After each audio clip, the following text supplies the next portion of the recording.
Welcome back to 90 Seconds Plus with Invercargill City Mayor Nobby Clark. So we had a bit of a break and we had Deputy Mayor Tom Campbell 2 weeks ago, and here we are. So Nobby, probably the big one to talk about today is the Bluff wastewater management, or the plans coming up for that, because obviously it's going to set a precedent what happens there with what happens at Clifton. And if we aren't aware of the voters and or the ratepayers aren't aware of the potential costs, our rates will blow through the roof. So if you can walk us through the some options, it will help. Yeah, can do that. So the wastewater consent, which is the consent we get from Environment Southern, that allows us to discharge from the treatment plant in Bluff. Yep. That's up for renewal next year. So we're doing the work now. Mm-hmm. Two issues with that to start with. One is, do you go through the Resource Management Act, which is outdated and being replaced, or do you use the fast track process? My preference is for the fast track process for several reasons. It takes away people's rights to appeal after you've done it. And so iwi in particular are not happy with that. Yeah. They would like to have the Environment Court still available if they don't get the outcomes they want. Yeah. So that's the first issue. The second issue is whatever we do at Bluff will set a precedent for Clifton, which is due in 2029, but we'll start doing the work next year. Right. So the critical issue is, do you continue the status quo, which means that we treat the wastewater and it goes through a pipe out into the ocean at the back of Ocean Beach. Yep. So at the moment, our wastewater comes into the system. So the system of wastewater is stormwater. It's grey water that comes out of your house, but it's also sewerage. Right, okay. So when it comes to the plant, it's got several millions per litre of contaminants. Mm-hmm. When it goes out, we've taken 99.997% of those contaminants out. Yep. So some would contend you can actually drink the water. Yep. Yep. And so I would like that to go out through the pipe again, because there's very little cost with that. Yep. But also, that's less than what used to go at the back of Ocean Beach. Freezingworks in the day went straight correct. Back door, didn't it? Yep, so, yes. Absolutely correct. And the plant down there runs at about 50% of its capacity.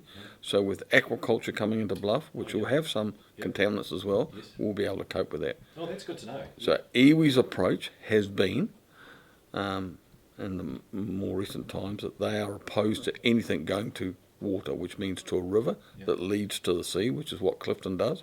It goes on the tidal river, or alternatively to go directly to land. That's what they want. Mm-hmm. And they say that it's to do with cultural values, which is okay. They're entitled to have that view.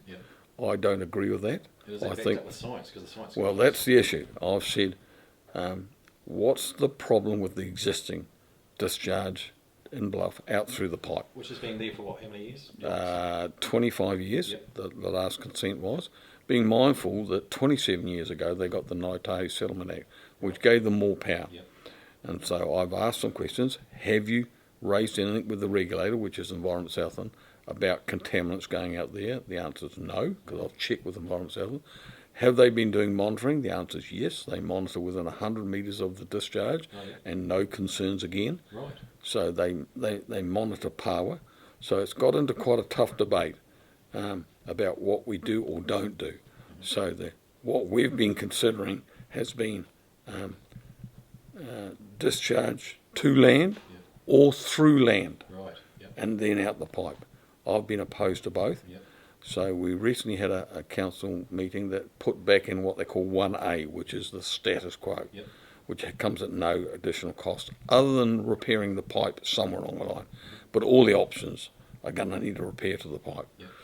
And so we've had a very strong debate about that. iwi will decide shortly whether they will agree to what they call 1F or 1G. 1F is that you take your discharge that currently goes directly to the pipe and goes out. So this is treated, including ultraviolet treatment. So is the stuff currently going back? It's gone out, and it's been okay. It's a very good performing treatment plant by national standards. 1F means that you set up a wetlands, and you take the water that you're about to kick out through the pipe, you put it through wetlands, and then it goes out. The other alternative, you create a rock gully, so the water goes across the gully and goes then out through the pipe. I don't agree with either of those two for two reasons. One, additional cost to ratepayers, and two, because it does not change the quality of what goes into the pipe, and they've acknowledged that. It's just that we're meeting a cultural value that iwi are now very vocal on, Yeah. and as part of our national-wide stuff. So nationally, under the last government, we got advice from the DIA, which is the Department of Internal Affairs, to say, be mindful that iwi are going to oppose right across the country any discharge directly to water, which means to a river that goes to the sea or to the sea itself. So that's been a position of iwi nationally. Up north, they've changed it to go through land to go to it. Yeah. But why would you go to the cost of going through land if it doesn't change what you're discharging out?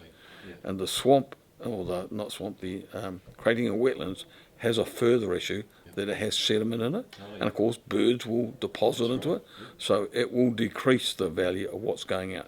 So I can't see why we would pay somewhere between 5 and 27 million for that treatment plant in Bluff to do either of those two options, because that comes at a ratepayer cost. Yes. Now, if you looked at just Bluff, and you said, well, okay, if Bluff want that for cultural reasons, then Bluff can pay for it. Yeah. The increase is about $2,500 per ratepayer in Bluff. Wow. Now, that's an eye-watering amount. That will double their rates. Yep. So obviously that's not an option, but it wouldn't be an option anyway, because Bluff is not separate to the rest of the city. Yeah. It is part of the city, so all the ratepayers would have to pay. So that's, if you think that if we then go to Clifton, which starts next year, Because there'd been if we did go it back, sets the there'd be a precedent Yep. that we're going to go to land or through land. Yep. The cost again is if you couldn't create a rock barrier or a wetlands where Clifton currently is, Yep. then you'd have to either move the plant or you'd have to discharge to land. Yeah. Where's the land? That's north of Yep. $200 million. Yep. So that means every ratepayer in the city, including those in Bluff, Yep. will have their rates go up about $1,000 a year or $20 a week Yep. forever and a day. That's just for Clifton, so That that's is- on top of what Bluff we have to pay for Well, Bluff as well. Bluff would be probably around about 20 million, Yep. but 200 million in the city, conservatively. Some say it's more than that, Yep.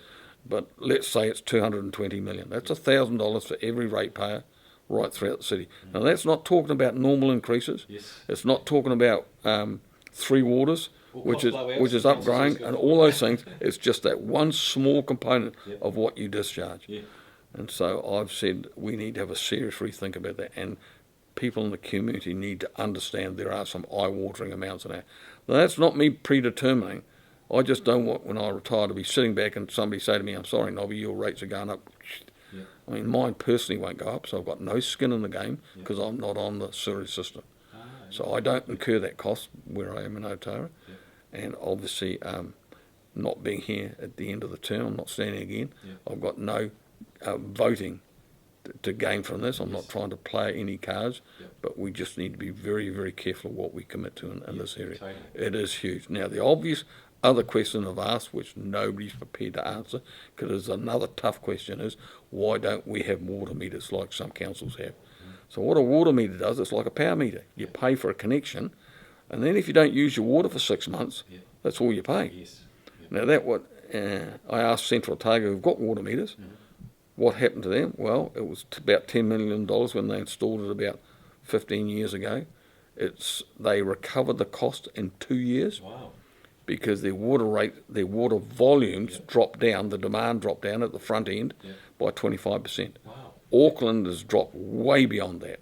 So Auckland's water rates, for argument's sake, are predicted to be $800 this year, and 10 years from now they're still going to be $800. Wow. Ours are predicted to be $800 this year, and to be about $2,000, unless we can manage that whole water infrastructure. So there are some serious consequences around three waters, and in particular around the discharge. So if you're at the front end, you lose half the water that you're currently using, because people just won't have half an hour showers unless they're maybe a wealthy person running a media website. They might do that. I have a bath actually. Yeah, exactly. Makes it worse. But it's not popular when you initially put them in, Yeah. because the people that use lots of water Yeah. now suddenly have a cost. Yes. Those that are struggling to pay the bills Yeah. and are on restricted income or part-time income, they love it because they can cut that water cost down. Yeah. So it really polarises the community, and if you were standing for council, you wouldn't want to be involved with this, because you're going to lose heaps of votes one way or the other. Yeah. Me, I'm going, and I just look into the future and think what's best for the city. Yeah. So we're being very, very careful around around where we go to with models going forward. You'll have heard there's a lot of debate around 3 water models, or they now call it local water done well, but it's still 3 waters.